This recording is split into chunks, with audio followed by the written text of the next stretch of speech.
let's talk about the moment Hollywood did a double take. When Tyler Perry, yes, that Tyler Perry, broke his silence in the most unexpected way possible. The 25th BET Awards had all the glitz and glam you'd expect. But nobody saw the storm brewing underneath that velvet curtain. When Perry stepped on stage, people expected a classy monologue, maybe a tribute. But what they got instead?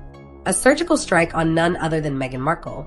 Without naming names, Perry spun a story that every industry insider instantly recognized. It was the kind of speech that made you stop scrolling and start whispering, "Did he just say what I think he said?" Now, let's rewind the clock for some much-needed context. Back in 2020, Meghan Markle and Prince Harry packed up their royal baggage and crossed the pond, leaving behind palaces, protocols, and paparazzi. And guess who opened his doors to them? Tyler Perry. Not just figuratively. He literally gave them his Beverly Hills mansion, hired security, paid the bills, and provided a Hollywood-sized safety net. At the time, it looked like an act of compassion from one powerful figure to another couple in need. But years later, the generosity wasn't what people remembered. It was the fallout.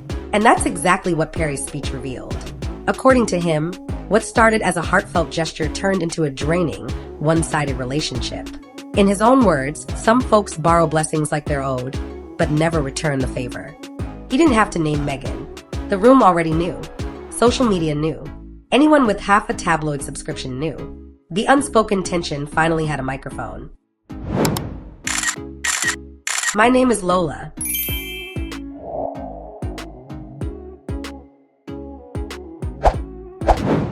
Now, let's talk about that infamous jet request that flipped everything upside down. Sources close to Perry say Meghan casually asked to borrow his private jet, calling it a simple favor. But Perry wasn't feeling it. Not because he couldn't afford it, let's be real, he owns a studio empire, but because the whole thing felt transactional. When he politely declined, Meghan allegedly blew up. That was the turning point.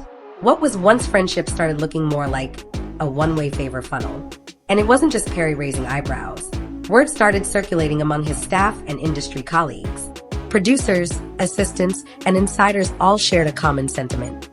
Meghan doesn't return favors, she banks them like gold. She climbs the ladder, and once she's at the top, snip, you're gone. Perry, ever the optimist, kept defending her until he couldn't anymore. As the deals with Netflix and Spotify rolled in and the millions stacked up, the thank yous stopped showing up. By the time Perry got on that BET stage, the man had been bottling it up for years. He wasn't just venting, he was making it crystal clear. The days of staying silent were over. And let's not forget, this wasn't coming from a jealous ex-friend or a tabloid hack. This was Tyler freaking Perry, Hollywood royalty, calling out a betrayal on a national stage. But that wasn't the whole story. Behind the scenes, things were unraveling faster than a red carpet at award season. Perry's team, the people who manage his empire, reportedly urged him to cut ties early on. They saw the writing on the wall. One insider even said she's not here for partnership, she's here for positioning. And it didn't stop at favors or free rides. According to close sources, Meghan name-dropped Perry in meetings to gain access to elite Hollywood circles without his permission. One pitch meeting in early 2024 had her subtly suggesting Perry was backing her new media project. News to him. Now imagine being a mogul like Tyler Perry and finding out your name's being tossed around like a brand logo without your blessing. That's when he snapped. Not out of pettiness, but protection. His name, his credibility, his legacy, those were on the line. And that's why the BET Awards speech wasn't a PR move. It was self-defense. The moment the words left his mouth, it was like Hollywood exhaled. People who had stayed silent began speaking up. Former assistants, producers, even collaborators from Meghan's own team started revealing what it was like working under her reign. Spoiler alert, it wasn't a picnic. One former staffer described the environment as emotionally exhausting, saying Meghan ran Archwell like a palace, with herself as queen and no room for dissent. Another Netflix producer claimed her obsession with perfection killed every idea before it could grow. It wasn't about collaboration, it was control. She wanted a kingdom, not a company, they said. And even Oprah? Radio silent. Once considered Meghan's fairy godmother, Oprah's team has reportedly gone cold. No joint appearances, no social media support, not even a text to clarify things when Perry's speech went viral. That's not distance, that's disengagement. And when Oprah backs away quietly, you know something's up. Meanwhile, Meghan's PR team went into panic mode. They scrambled to frame Perry as bitter and misunderstood. They pitched exclusive interviews, bonus content, even floated a podcast to spin the narrative. But no one was buying it. If anything, the harder they pushed, the more people dug in their heels. Because when a man like Tyler Perry, known for his loyalty and discretion, finally speaks up, you listen. And Hollywood did. Fallout came fast and hard.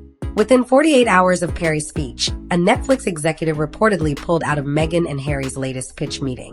Another investor sent a short but brutal email, "I don't fund toxicity." Ouch. And just like that, the dream project they were touting about freedom and power hit a brick wall. Because in Hollywood, reputation is currency, and Meghan's was now marked overdrawn. Back at Archwell, things got icy. Sources say several planned hires were frozen, budgets reviewed line by line, and internal emails started using phrases like pause until further notice. Yikes. When the cash flow slows, the cracks start to show, and that's exactly what was happening. And while all this played out publicly, behind closed doors Meghan was reportedly fuming. She sent Perry a flurry of furious texts, accusing him of betrayal and ruining her legacy. But Perry didn't respond. His silence hit harder than any headline. Because when a man like him says nothing, it speaks volumes. And guess what? Perry wasn't alone. After his speech, a domino effect followed. More industry veterans came forward, publicists, consultants, even fellow producers, all with eerily similar stories.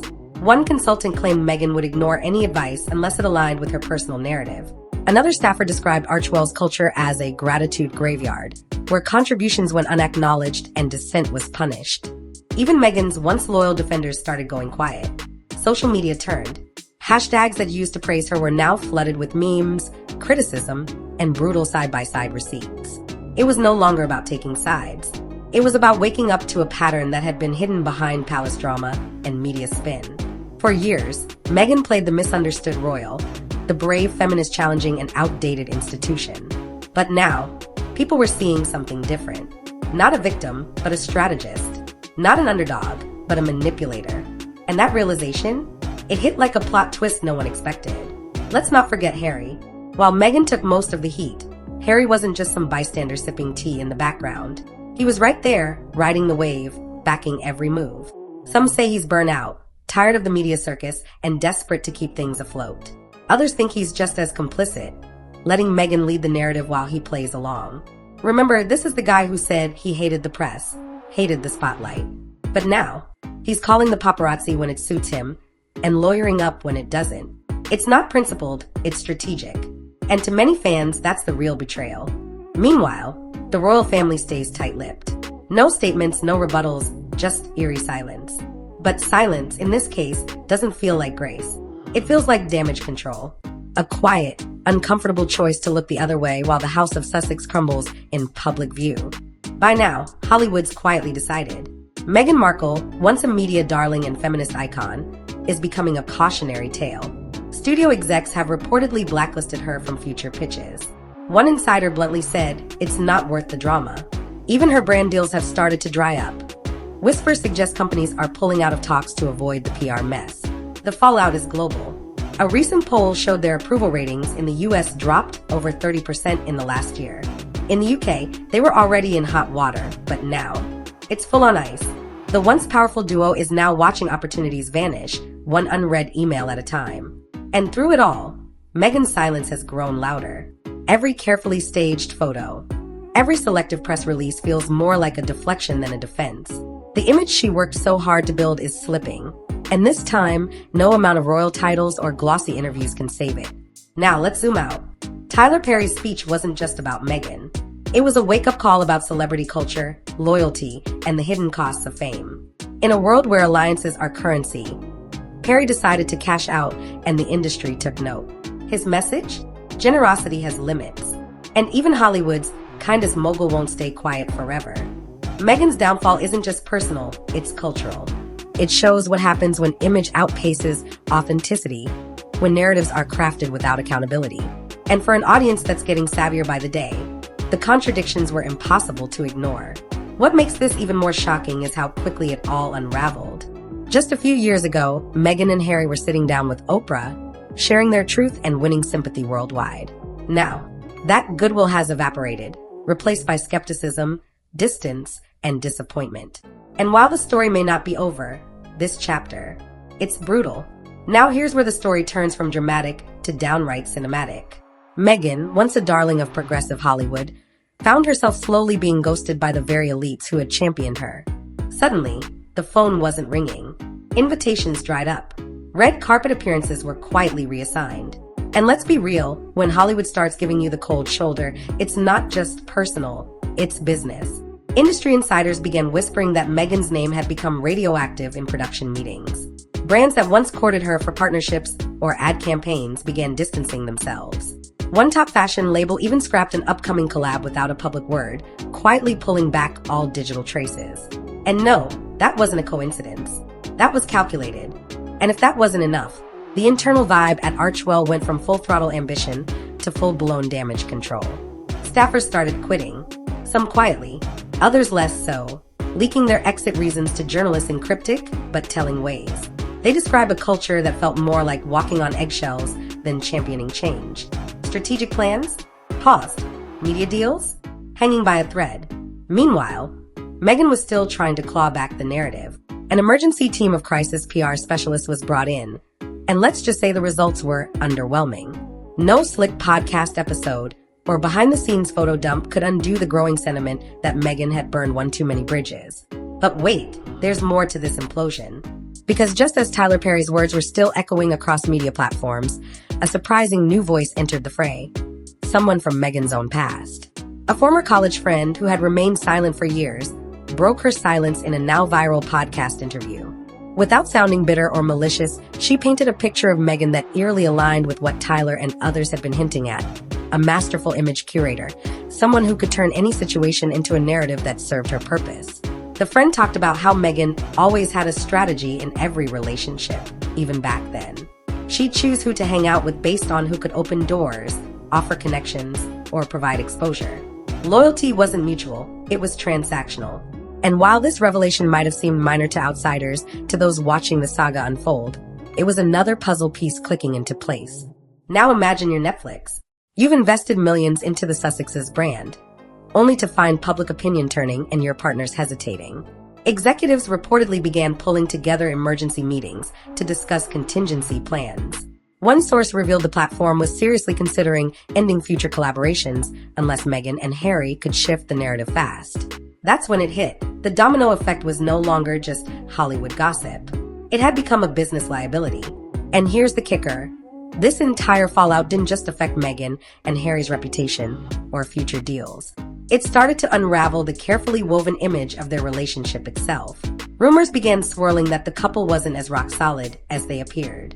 Paparazzi shots of Harry looking stressed, distant, or even absent from Meghan's side began to fuel speculation.